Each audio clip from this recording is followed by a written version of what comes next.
നമ്മളെപ്പോഴും പറയും പ്രോഫിറ്റാണ് business, പ്രോഫിറ്റാണ് business, profit ഇല്ലെങ്കിൽ ഒരു ബിസിനസ് നിൽക്കില്ല. അതിൻ്റെ അർത്ഥം ഞാനിപ്പോൾ ഇവിടെ ഹോട്ടൽ ഫാബ്രിക് ചെയ്യുന്നൊരു വ്യക്തിയാണ് ആണല്ലോ എന്ന് വിചാരിക്കുക. എനിക്ക് ഒരു ദിവസത്തെ ടേൺ ഓവർ 5000 രൂപ ഒരു ദിവസം കിട്ടിയാലേ എനിക്ക് നിലനിൽക്കാൻ പറ്റും എന്ന് വെച്ചാൽ, അല്ലെങ്കിൽ എനിക്ക് സക്സസ് ആവുള്ളൂ. 5000 രൂപ ഒരു ദിവസം. ഞാൻ ഒരു മാസത്തിൽ 26 ദിവസവും പണിയെടുക്കും. അപ്പോൾ 5000 × 26 1,30,000 രൂപ.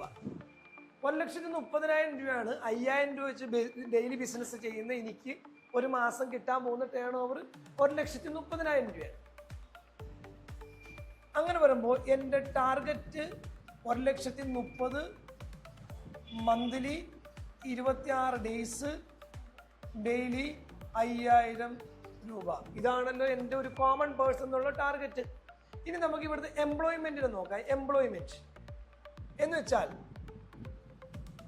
5000 പീസ് ആയതുകൊണ്ട് തന്നെ, 5000 രൂപ ആയതുകൊണ്ട് തന്നെ ഹോട്ടലാണ് ഞാനിവിടെ ചെയ്യാമെന്ന് പറഞ്ഞു. ഹോട്ടൽ ഒരു പ്രീമിയം റേറ്റ് ഇടാം. ഞാനൊരു 9 രൂപ ഓൺ ആൻ ആവറേജ് ഒരു പീസിന് കിട്ടുമെന്ന് വിചാരിക്കാം. അപ്പം അങ്ങനെ വരുമ്പോൾ 5000 ഡിവൈഡഡ് ബൈ 9 രൂപ എത്ര പീസ് ഇപ്പോൾ വരും? 555 പീസാണ് ചെയ്താലാണ് എനിക്ക് 5000 രൂപ കിട്ടുന്നത്. 555 പീസ് ചെയ്താൽ 5000 രൂപ കിട്ടും. ഹോട്ടലായതുകൊണ്ട് അയണിങ് ഇച്ചിരി കൂടി സ്പീഡായിട്ട് ചെയ്യാം.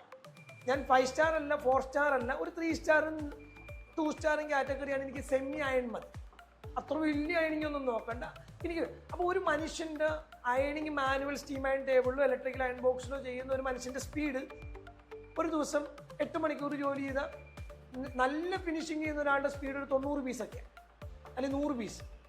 ഓക്കെ, നമ്മൾ ഹോട്ടലായതുകൊണ്ട് ഇച്ചിരി കൂടുതൽ ചെയ്തോട്ടെ, അവൻ നമുക്കൊരു 130 പീസ് കപ്പാസിറ്റി കൊടുക്കാം. അപ്പോൾ 555 ഡിവൈഡഡ് ബൈ 130 പീസ് എത്ര വന്നു?